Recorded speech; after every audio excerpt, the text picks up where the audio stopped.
सबसे पहले प्रेस के सभी साथियों को हाथ जोड़ के नमस्कार, सत श्री अकाल। हम सब सारे प्रेस वाले साथियों के सदैव ऋणी रहेंगे जो आप हमारी आवाज़ को देश और दुनिया के कोने कोने तक पहुंचा रहे हैं और लोकतंत्र के चौथे स्तंभ होने की अपनी जिम्मेदारी निभा रहे हैं। मैं परिचय करा दूं पहले आपको, उसके बाद डॉक्टर साहब शुरू करेंगे।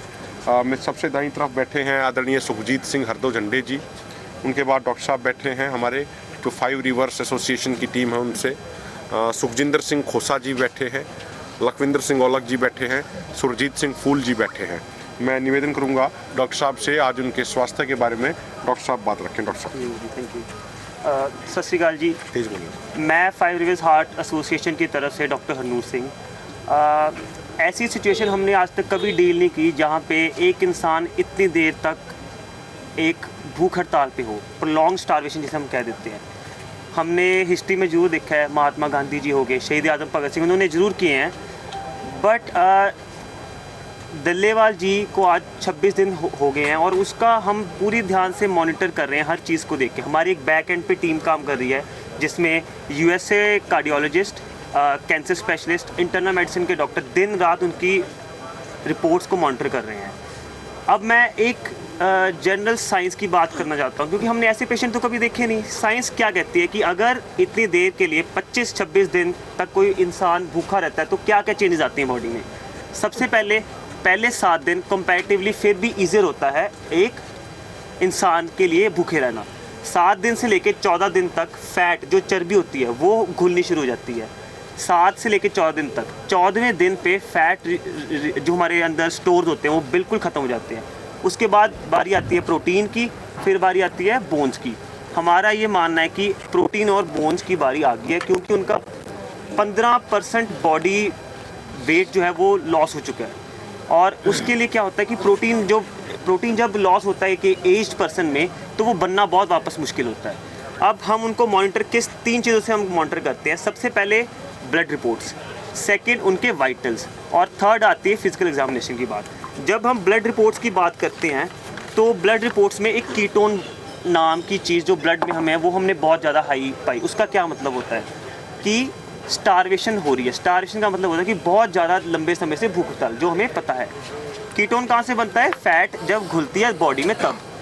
उसके बाद प्री एल्ब्यूमिन लेवल्स होते हैं और एक होता है रेटिनॉल बाइंडिंग प्रोटीन, जो दोनों कम है। इनका क्या मतलब है? प्रोटीन मेलन्यूट्रिशन। प्रोटीन मेलन्यूट्रिशन का मतलब कि हमारे शरीर में प्रोटीन जो है बहुत तेज़ी से कंज्यूम हो रहा है, जो बहुत ही क्रिटिकल और चिंताजनक बात है। बात आ गई उसके बाद GFR की, ग्लोमेरुलर फिल्ट्रेट रेट। वो होता है कि हमारी किडनी की खून साफ करने की क्षमता वो भी कम हो रही है।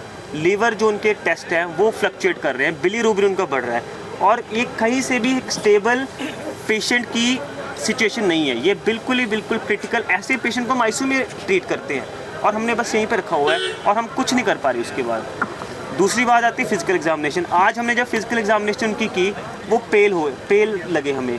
आप भी खुद देखोगे उनके चेहरे पे कैसे ग्लो होता था पहले, अब वो हमें डल लग रहे हैं बिल्कुल। उनके जो पाम्स है वो पेल हो गया है, एक टेरस दिख रहा है हमें, पैलर दिख रहा है हमें, और ये सारे ब्लड रिपोर्ट्स में हमें दिख रहा है आराम से। वाइटल्स में BP हम चेक करते हैं, ऑक्सीजन सैचुरेशन चेक करते हैं, फिर उसके बाद टेम्परेचर चेक करते हैं, वेट चेक करते हैं, और ये सब इलेक्ट्रोलाइट इम्बैलेंस हमें साफ दिख रहे हैं इतनी देर भूख हड़ताल करने के बाद। अब इनसे क्या दिक्कत आती है? इलेक्ट्रोलाइट इम्बैलेंस से आ जाती है दिक्कत मल्टी ऑर्गन फेलियर। सारे ऑर्गन का एक साथ कोलैप्स करना, एक साथ ख़त्म होना, उसे कहते हैं मल्टी ऑर्गन फेलियर। इसके बाद दिक्कत आती है कार्डियक अरेस्ट की, जिसको हम नॉर्मल भाषा में कह देते हैं हार्ट अटैक। अब साइंस की बात ये है कि कोई ऐसा डेटा नहीं होता कि कब तक ये सर्वाइव, कब तक ये ऐसा बंदा भूखा रह सकता है। बट ये जो चीज़ें हैं कार्डियक अरेस्ट और ये कभी भी हो सकती है। अगर हम बात करें कि जो इनके, अगर हम इन्हें न्यूट्रिशन दे भी देते हैं, जो इरिवर्सिबल डैमेज हो चुका है वो हम उसको नहीं रिकवर कर पाएंगे। एक उसकी बात आती है, मैं बस लास्ट में एक बात करूँगा, रीफीडिंग सिंड्रोम, जो मेरे को लगता है अभी इतनी ज़रूरी नहीं है करनी क्योंकि हमें कोई संभावना नहीं लगती कि वो अभी भूख हड़ताल ख़त्म करेंगे। और बस एंड में यही कहना चाहता हूँ कि हम 5 रिवर्स हार्ट एसोसिएशन से हमारे जो बैक एंड पे टीम है, सारे डॉक्टर्स दिन रात उनके ब्लड टेस्ट मॉनिटर कर रहे हैं और हम पूरी ईमानदारी से और पूरी मेहनत से हर चीज़ उनकी मॉनिटर करेंगे। धन्यवाद जी। साथियों, आज उनके आमरण अनशन का 26वां दिन है। कल की तरह आज भी ना तो वो स्टेज पे आ पाए और ना ही सरदार जगजीत सिंह डल्लेवाल जी ने किसी से मुलाकात करी है। जब सुबह 1 मिनट के लिए हमारे साथी उनके पास गए थे तो सरदार जगजीत सिंह डल्लेवाल जी ने कहा कि मुझे ठीक महसूस नहीं हो रहा है। जब से परसों से मैं बेहोश हुआ हूँ, उसके बाद से बीपी बहुत ज़्यादा परेशान कर रहा है। तो इसीलिए आज भी वो पूरा दिन अभी तक किसी से नहीं मिले हैं। उनकी स्थिति बड़ी सीरियस और बड़ी गंभीर है।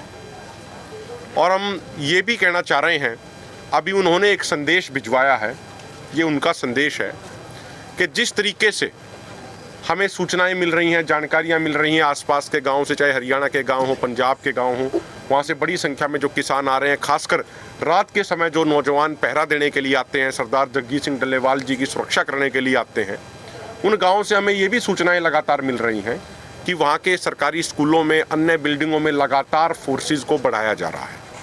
जो ये मेन हाईवे है आगे नरवाना तक जो जाता है, यहाँ भी एक साइड का रोड कभी ब्लॉक कर दिया जाता है, कभी उसको खोल देते हैं। और बड़ी संख्या में, चाहे नेपेवाड़ा गांव हो या और सारे जो ये गांव हैं, यहाँ पे बड़ी संख्या में फोर्सेस की डिप्लॉयमेंट करी जा रही है। इसी तरीके से पंजाब से भी फोर्सेस की मूवमेंट की जा रही है। और हमें ये भी आज सूचनाएं मिली हैं कि पंजाब और हरियाणा में जो हेडक्वार्टर्स में जो एक रिजर्व फोर्स डिप्लॉय होती है, उसको भी यहाँ पे खनौरी बॉर्डर की तरफ भेजा जा रहा है। हम एक बात स्पष्ट कर देना चाह रहे हैं, जो सरदार जगजीत सिंह डल्लेवाल जी ने अपने पत्र में भी जो उन्होंने प्रधानमंत्री को लिखा था, माननीय प्रधानमंत्री जी को स्पष्ट ये बात कह दी थी कि अगर यहाँ पे किसी भी किसान का एक बूंद खून भी बहा तो उसकी जिम्मेदारी केंद्र सरकार की होगी, उसकी जिम्मेदारी संवैधानिक संस्थाओं की होगी। और ये हमारा बिल्कुल स्पष्ट संदेश है कि किसान सरदार जगजीत सिंह डल्लेवाल जी की सुरक्षा के लिए अपना खुद का जीवन कुर्बान करने के लिए, अपनी खुद की ज़िंदगी हम समर्पित करने के लिए पूरे तरीके से तैयार हैं। अब सरकार ये फैसला कर ले, संवैधानिक संस्थाएं फैसला कर ले कि क्या वो किसानों पे इतने बड़े स्तर पे अत्याचार करना चाह रही है या नहीं चाह रही, ये फैसला सरकार को करना है। इसके अलावा साथियों, एक चीज़ हमें देख के बड़ी हैरानी होती है। पिछले 2 दिन से देखें, संसद में कुछ सांसदों के बीच आपस में कुछ धक्का मुक्की होगी और किसी सांसद को 2 या 3 टाँके आगे, वो पिछले 2 दिनों से आईसीयू में एडमिट हैं। एक बड़े रेपुटेड हॉस्पिटल के आईसीयू में वो एडमिट हैं और पूरा कैबिनेट, केंद्र सरकार का पूरा कैबिनेट, तमाम सीनियर मंत्री, रक्षा मंत्री, कृषि मंत्री वहाँ उनका हालचाल लेने के लिए लगातार जा रहे हैं। लाइनें लगी हुई हैं उन 2 सांसदों का हालचाल पूछने के लिए। लेकिन वहीं दूसरी तरफ पूरे देश का पेट भरने वाले अन्नदाता किसान नेता, बहुत सीनियर किसान नेता 26 दिन से भूख हड़ताल पे बैठे हैं। पानी के अलावा कुछ पिया नहीं है, कुछ खाया नहीं है। उसके बावजूद हमारी केंद्र सरकार और खासकर हमारे कृषि मंत्री जी के पास इतना समय नहीं है कि वो किसानों की बातों को सुन ले। हम ये सरकार को स्पष्ट कहना चाह रहे हैं कि सरकार किसानों के खून को, किसानों की जिंदगियों को इतना सस्ता मापने की गलती ना करे। यही वो देश है जिसने जय जवान जय किसान का नारा दिया है। तो ये बड़ी हैरानी होती है ये चीजें देख के कि अन्नदाता किसान की सरकार को कोई परवाह नहीं, और 2 टाके जिसको आगे उससे मिलने के लिए पूरा कैबिनेट जा रहा है। तो सरकार को भी अपना आत्मचिंतन, आत्ममंथन करना चाहिए। पूरा देश देख रहा है इन सारी चीज़ों को। सरकार की जो मौजूदा जो स्थिति है, जो सरकार कर रही है, पूरा देश, पूरी दुनिया उसको देख रही है। मैं निवेदन करूंगा सुखजिंदर सिंह खोसा जी, वो अपनी बात रखेंगे। ਸਤਿਕਾਰਯੋਗ ਪ੍ਰੈਸ ਵਾਲੇ ਵੀਰੋ ਤੇ ਸਾਡੇ ਸੁਣਨ ਵਾਲੇ ਦੋਸਤੋ, ਵਾਹਿਗੁਰੂ ਜੀ ਕਾ ਖਾਲਸਾ, ਵਾਹਿਗੁਰੂ ਜੀ ਕੀ ਫਤਿਹ। ਆਪ ਸਭ ਭਲੀ ਭਾਂਤ ਜਾਣਦੇ ਹੋ ਕਿ ਜਿਹੜਾ ਆਪਣਾ ਸੰਘਰਸ਼ ਚੱਲਦਾ ਬੜਾ ਪੀਸਫੁਲ ਚੱਲ ਰਿਹਾ। ਜੇ ਮੈਂ ਅੱਜ ਦੀ ਗੱਲ ਕਰਾਂ, ਕਿਉਂਕਿ ਸਾਡੇ ਗੁਰੂ ਸਾਹਿਬਾਨ ਧਰਮ ਰੱਖਿਆ ਦੀ ਖਾਤਰ, ਪਰਉਪਕਾਰ ਦੀ ਖਾਤਰ ਵੱਡੀਆਂ ਵੱਡੀਆਂ ਕੁਰਬਾਨੀਆਂ ਕਰਕੇ ਗਏ ਨੇ, ਜਿੱਥੇ ਅੱਜ ਸਾਹਿਬਜ਼ਾਦਿਆਂ ਦੇ ਸ਼ਹੀਦੀ ਦਿਹਾੜੇ ਚੱਲ ਰਹੇ ਨੇ। ਕਿਉਂਕਿ ਆਪਾਂ ਸਾਰੇ ਜਾਣੇ ਉੱਥੇ ਬੜੀ ਵੱਡੀ ਤਾਦਾਦ ਦੇ ਵਿੱਚ ਇੱਕ ਸ਼ਰਧਾ ਲੈ ਕੇ ਜਾਂਦੇ ਆ। ਇਹ ਦਿਲ ਨੂੰ ਆਪਾਂ ਜਿਵੇਂ ਨਿੱਕੀਆਂ ਜਿੰਦਾਂ ਵੱਡੇ ਸਾਕੇ ਕਰਕੇ ਗਈਆਂ ਨੇ। ਇਸ ਕਰਕੇ ਇਸ ਸਮਾਜ ਤੋਂ ਅਸੀਂ ਦੱਸਣਾ ਵੀ ਚਾਹੁੰਦੇ ਆ, ਜਿਸ ਤਰ੍ਹਾਂ ਐਡਾ ਵੱਡਾ ਮਹਾਨ ਉੱਥੇ ਆਪਣੇ ਸਰਹੰਦ ਵਿਖੇ ਚਮਕੌਰ ਸਾਹਿਬ ਵਿਖੇ ਵੀ ਉਹਨਾਂ ਦੇ ਅਸਥਾਨਾਂ ਦੇ ਭਾਰੀ ਮਤਲਬ ਆਪਾਂ ਦਿਨ ਮਨਾ ਰਹੇ ਆ। ਇਸੇ ਤਰ੍ਹਾਂ ਹੀ ਜਿਹੜਾ ਅੱਜ ਇੱਥੇ ਸੰਘਰਸ਼ ਆ, ਆਪਾਂ ਨੂੰ ਵੀ ਉਹਨਾਂ ਦੀ ਸੋਚ ਲੈ ਕੇ ਚੱਲਣਾ ਚਾਹੀਦਾ ਵੀ ਅਸੀਂ ਵੀ ਇੱਕ ਜਿਹੜੀ ਇਹ ਲੜਾਈ ਲੜ ਰਹੇ ਆ, ਸਾਡੇ ਦੱਸੇ ਹੋਏ ਗੁਰੂ ਸਾਹਿਬਾਨਾਂ ਦੇ ਸਿਧਾਂਤਾਂ ਤੇ ਲੜ ਰਹੇ ਆ। ਨਾ ਕਿ ਇਕੱਲੀ ਕਿਸਾਨੀ ਦੀ ਲੜਾਈ ਆ, ਨਾ ਕਿਸੇ ਜਾਤ ਪਾਤ ਦੀ ਲੜਾਈ ਆ, ਨਾ ਕਿਸੇ ਮਜ਼ਹਬ ਦੀ ਲੜਾਈ ਆ। ਕਿਸਾਨ ਵੀਰੋ, ਲੜਾਈ ਆਪਣੀ ਏਕੇ ਦੀ ਲੜਾਈ ਆ ਸਾਰਿਆਂ ਦੀ। ਇੱਥੇ ਜਿਵੇਂ ਆਪਾਂ ਨੂੰ ਗੁਰੂ ਸਾਹਿਬਾਨ ਰਸਤਾ ਦੱਸ ਕੇ ਗਏ ਆ, ਮੈਂ ਆਣਾ ਵੀ ਆਪਾਂ ਵੀ ਉਸੇ ਰਸਤੇ ਤੇ ਚੱਲ ਕੇ ਇੱਕ ਵੱਡੀ ਜਿੱਤ ਪ੍ਰਾਪਤ ਕਰਾਂਗੇ, ਤਾਂ ਜੋ ਕਿ ਲੋਕਾਂ ਨੂੰ ਪਤਾ ਲੱਗ ਜਾਵੇ ਕਿ ਇਹਨਾਂ ਸ਼ਹੀਦੀ ਦਿਹਾੜਿਆਂ ਦੇ ਵਿੱਚ ਕਿਸਾਨਾਂ ਦੀ ਵੀ ਇੱਕ ਵੱਡੀ ਸਫਲਤਾ ਮਿਲੀ ਆ। ਤੇ ਆਪਾਂ ਸਾਰੇ ਦਾਣੇ ਗੁਰੂ ਘਰਾਂ ਦੇ ਵਿੱਚ ਅਰਦਾਸ ਕਰੀਏ ਕਿ ਜਿਹੜਾ ਸਾਡਾ ਮੋਰਚਾ ਤੇ ਸਰਦਾਰ ਜੀਤ ਸਿੰਘ ਜੀ ਡੱਲੇਵਾਲ ਜਿਨ੍ਹਾਂ ਦੀ ਸਿਹਤ ਦੀ ਕਾਮਯਾਬੀ ਉਸ ਵਾਹਿਗੁਰੂ ਦੇ ਹੱਥ ਵਿੱਚ ਆ। ਸਾਰੇ ਪਰਨ ਲੈ ਕੇ ਆਪਾਂ ਜਿੱਤ ਵੱਲ ਵਧੀਏ। ਵਾਹਿਗੁਰੂ जी का खालसा, वाहिगुरु जी की फतेह। मैं निवेदन करूंगा लखविंदर सिंह औलख जी, उसके बाद सुरजीत फूल जी भी बात रखेंगे।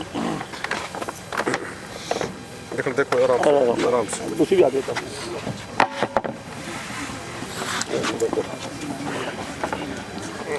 चलो जी। पत्रकार साथियों, जैसे भाई अभिमन्यु कोहाड़ जी ने बता दिया भी हरियाणा में या इस खनौरी मोर्चे के चारों तरफ जो फोर्सेज तैनात की जा रही हैं, उसी विषय में बात करूंगा मैं।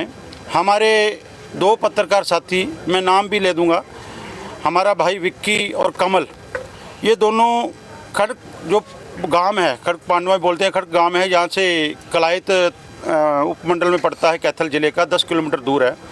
वहाँ पर गए थे तो वहाँ पर जो मेन मेगा हाईवे है जो कटड़ा से दिल्ली का जो रास्ता है, उसके ऊपर ये देखिए 4 लेयर की बैरिकेडिंग की हुई है। पहले सबसे पहले मिट्टी है, मिट्टी के बाद फिर पत्थर लगे हुए हैं, पत्थर के बाद फिर जो फोर्सेज हैं वो लगी हुई है, उसके पीछे फिर मिट्टी लगाई हुई है।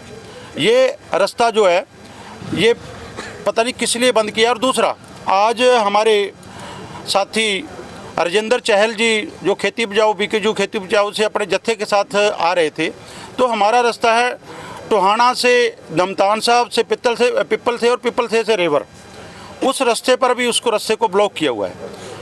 हरियाणा की बीजेपी सी सरकार ने पूरा जोर लगा रखा है भी हरियाणा की जो किसान मजदूर साथी हैं वो इस मोर्चे पे ना पहुंच के, चारों तरफ से वो रास्ते रोके गए हैं, घरों में जा रहे हैं, टेलीफोन कर रहे हैं।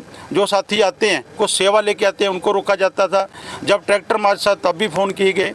तो ये लेकिन आज जो 26 दिन हो गए हमारे जो सीनियर साथी सरदार जगजीत सिंह डल्लेवाल जी, जो आज मसीहा के रूप में पूरे देश के किसानों के मसीहा के रूप में उभर रहे हैं, उनके 26 दिन जो अपने तिल तिल कर अपने प्राण देने को तैयार हैं अपनी किसानी बचाने के लिए, अपनी मांगों को मनवाने के लिए, तो उससे बुखलाई हुई सरकार ऐसे कदम उठा रही है।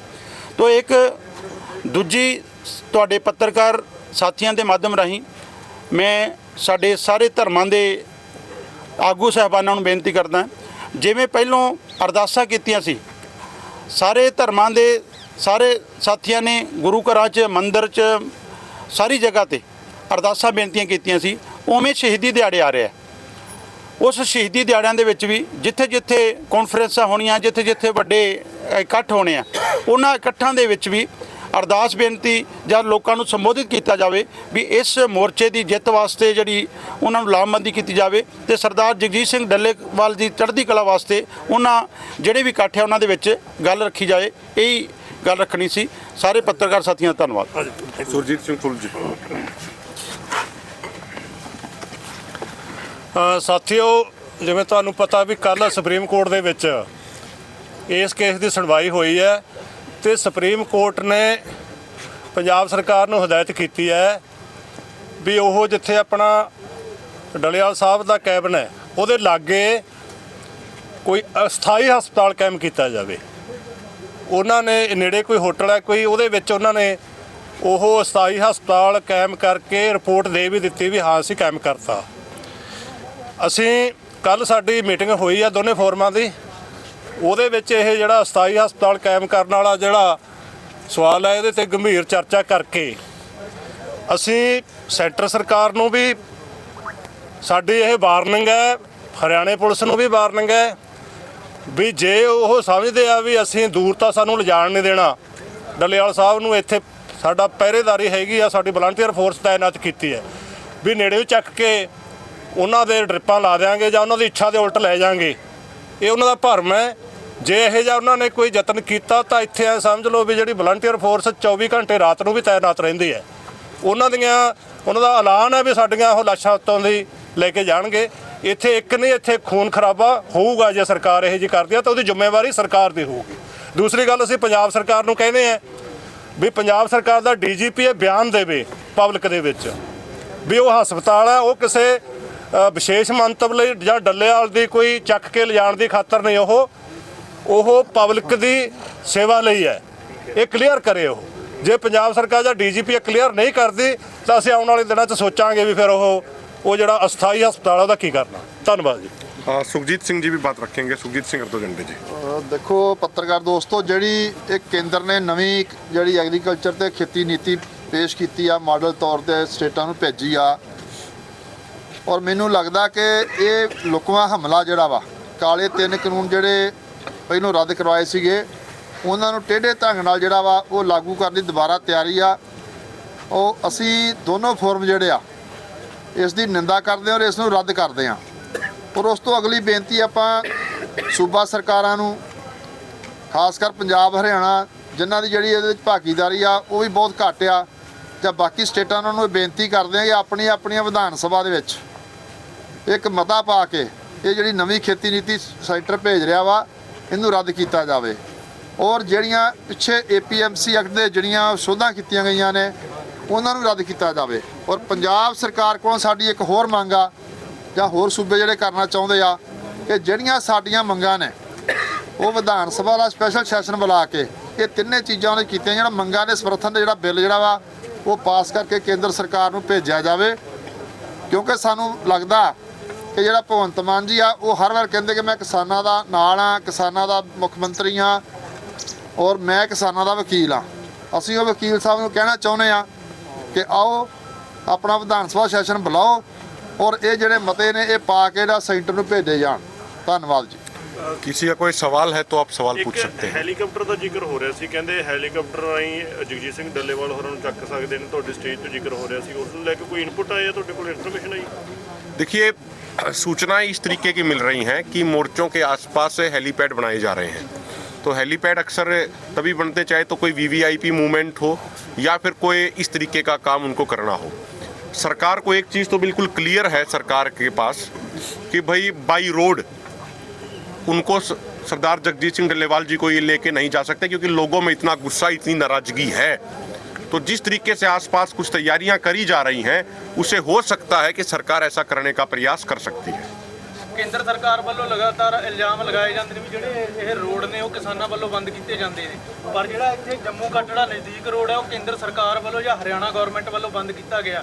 ਕੀ ਤੁਸੀਂ ਕੋਈ ਇੱਥੋਂ ਬਾਬਤ ਵੱਲੋਂ ਚਿੱਠੀ ਲਿਖ ਕੇ ਸੁਪਰੀਮ ਕੋਰਟ ਨੂੰ ਭੇਜੋਗੇ ਵੀ ਜਿਹੜੇ ਇਹ ਰੋਡ ਨੇ ਕਿਸਾਨ ਨਹੀਂ ਹੈ, ਕੇਂਦਰ ਜਾਂ ਸੂਬਾ ਸਰਕਾਰ ਬੰਦ ਕਰੀ? ਇਹਦੇ ਬਾਰੇ ਤੁਸੀਂ ਕੀ ਕਹਿਣਾ ਚਾਹੁੰਦੇ ਹੋ? देखिए, मुझे लगता है कि हमें ये बताने की ज़रूरत नहीं है। अब तो पूरा देश ही इस बात को जान चुका है, चाहे यहाँ पे रोड बंद किए हों, चाहे शंभू बॉर्डर पे किए हों, चाहे दिल्ली कटड़ा हो, चाहे अभी लखविंदर जी बता रहे थे साथ वाले जो लिंक रोड हैं वो भी बंद किए जा रहे हों। मुझे लगता है वो तो पूरे देश और दुनिया को ही मालूम चल चुका है कि ये रोड किसने बंद किए हैं। पिछले 10 महीने से ये रोड किसने बंद किए, पिछले आंदोलन के दौरान 13 महीने रोड किसने बंद रखे हैं। अपने देश के किसानों को ही अपने देश की राजधानी में नहीं जाने दिया जा रहा। और हमें ये ध्यान रखना चाहिए कि जहाँ पे हमारी ज़्यादातर संवैधानिक संस्थाओं की बिल्डिंगें बनी है, जहाँ पे प्रधानमंत्री जी का निवास है, दिल्ली में वो मालचा गांव की ज़मीन थी जहाँ पे किसान रहते थे और उनको विस्थापित किया गया है।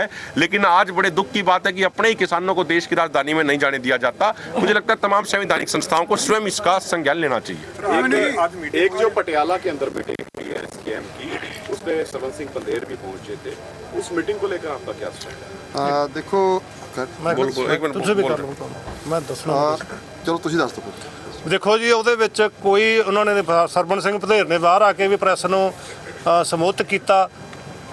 ਅਸੀਂ ਉਹਨਾਂ ਦੀ ਸਾਡੇ ਫੋਰਮ ਦੇ ਆਗੂ ਹੈ, ਜੋ ਉਹਨਾਂ ਨੇ ਕਿਹਾ ਉਹਨਾਂ ਨੇ ਇਹੀ ਕਿਹਾ ਬਈ ਅਸੀਂ ਜੋ ਵੀ ਕੋਈ ਗੱਲਬਾਤ ਹੋਈ ਹੈ ਕੋਈ ਉਹਦੇ ਵਿੱਚ ਕੋਈ ਹਜੇ ਨਹੀਂ ਹੋਇਆ, ਅਸੀਂ ਆਪਦੇ ਫੋਰਮਾਂ 'ਚ ਵਿਚਾਰਾਂਗੇ, ਫੋਰਮਾਂ 'ਚ ਵਿਚਾਰ ਕੇ ਬਾਅਦ ਦੇ ਵਿੱਚ ਅਸੀਂ ਦੱਸਾਂਗੇ। ਕੀ ਤੁਹਾਨੂੰ ਲੱਗਦਾ ਹੁਣ ਟਾਈਮ 'ਚ ਕੋਈ ਇੱਕ ਪਲੇਟਫਾਰਮ ਬਣ ਸਕਦਾ ਕਿ ਸਾਰੀਆਂ ਕਿਸਾਨ ਜਿਹੜੀਆਂ ਜਥੇਬੰਦੀਆਂ ਨੇ ਉਹ ਇੱਕ ਪਲੇਟਫਾਰਮ ਤੇ ਆ ਕੇ ਕਿਸਾਨੀ ਸੰਘਰਸ਼ 'ਚ ਲੜ ਸਕਦੀਆਂ ਨੇ? ਦੇਖੋ, ਸੰਭਾਵਨਾਵਾਂ ਨੂੰ ਕਦੀ ਵੀ ਦਰਕਿਨਾਰ ਨਹੀਂ ਕਰਨਾ ਚਾਹੀਦਾ, ਲੇਕਿਨ ਸਾਡਾ ਫੋਰਮ ਜਿਹੜੇ ਆ ਉਹ ਉੱਥੇ ਗਏ ਨੇ, ਸਾਡੇ ਸਾਥੀ ਪਟਿਆਲੇ ਗਏ ਨੇ, ਉਹਨਾਂ ਨੇ ਮੀਟਿੰਗ ਕੀਤੀ ਆ, ਪੀਸੀ ਆਪਾਂ ਵੀ ਸੁਣੀ ਆ, ਲੇਕਿਨ ਜੋ ਪੂਰੀ ਰਿਪੋਰਟ ਆ ਮੀਟਿੰਗ ਦੀ ਉਹ ਆਪਾਂ ਨੂੰ ਇੱਥੇ ਦੇਣਗੇ, ਆਣ ਕੇ ਉਹ ਆ ਰਹੇ ਨੇ ਸਾਡੇ ਕੋਲ। ਮੀਟਿੰਗ ਹੋ ਰਹੀ ਦੁਬਾਰਾ ਹੋ ਰਹੀ? ਨਹੀਂ, ਦੁਬਾਰਾ ਨਹੀਂ, ਸਾਡੀ ਮੀਟਿੰਗ KMM ਨਾਲ ਮੀਟਿੰਗ ਸਾਡੀ ਹੋਊਗੀ, ਕਿਉਂ ਇਹਦੇ ਸਾਥੀ ਪੱਕੇ ਤੌਰ ਤੇ ਇੱਥੇ ਬੈਠੇ ਹੋਏ ਨੇ, ਰੋਜ਼ ਮੀਟਿੰਗ ਹੋਇਆ ਕਰੂਗੀ। ਉਹ ਰਿਪੋਰਟ ਜੋ ਸਾਡੇ ਕੋਲ ਆਉਂਦੀ ਆ ਉਹਨੂੰ ਵਿਚਾਰਿਆ ਜਾਊਗਾ ਦੋਨਾਂ ਫੋਰਮਾਂ ਦੇ ਵਿੱਚ, ਔਰ ਫਿਰ ਉਸ ਤੋਂ ਅਗਲਾ ਜਿਹੜਾ ਵਾ ਐਕਸ਼ਨ ਜੋ ਵੀ ਹੋਊਗਾ ਸਾਡਾ, ਜਾਂ ਮੀਟਿੰਗ ਕਰਨੀ ਉਹਨਾਂ ਜਾਂ ਕੀ ਕਰਨਾ ਵਾ, ਜਾਂ ਏਕਤਾ ਕਿੰਨੇ ਤੱਕ ਪਹੁੰਚ ਸਕਦੀ ਆ, ਉਹ ਤੁਹਾਨੂੰ ਜਿਹੜਾ ਦੱਸਿਆ ਜਾਊਗਾ। ਬਾਹਰ ਸਾਹਿਬ ਇਹ ਵੀ ਕਲੀਅਰ ਕਰ ਦਿਓ, ਜਿਹੜੇ ਪੰਧੇਰ ਸਾਹਿਬ ਗਏ ਨੇ ਉਸ ਮੀਟਿੰਗ ਦੇ ਵਿੱਚ ਦੋਵੇਂ ਮੋਰਚਿਆਂ ਵੱਲੋਂ ਗਏ ਨੇ ਜਾਂ ਫਿਰ ਉਹ ਆਪਣੇ ਮੋਰਚੇ ਵੱਲੋਂ गए ਨੇ? ਇਹ ਚर्चा बहुत बड़े पद्धति पे। देखिए, हमने पहले भी ये स्पष्ट किया है, हम दोबारा स्पष्ट कर रहे हैं, जैसा मेरे से पहले वाले नेताओं ने भी बताया, वो बातचीत करके गए हैं और अभी वापस आके जो साथी गए हैं वो सारी चीज़ों को, सारे तथ्यों को सामने रखेंगे, क्या क्या बातचीत हुई है, दोनों फोरम फिर उन पर विचारेंगे। उसके बाद जो आगे की हमारी प्रतिक्रिया होगी वो आपसे हम साझा करेंगे। मैं पुनः आपको ये बात कह दूं कि परमात्मा वाहिगुरु की कृपा से ये दोनों मोर्चे बड़ी मजबूती से चल रहे हैं और मोर्चा फतेह जब तक नहीं होता ये दोनों मोर्चे ऐसे ही मजबूत रहेंगे और आगे भी मजबूत इसी तरीके से एकजुट होकर लड़ाई लड़ते रहेंगे। ठीक है सर, बहुत बहुत शुक्रिया, धन्यवाद। और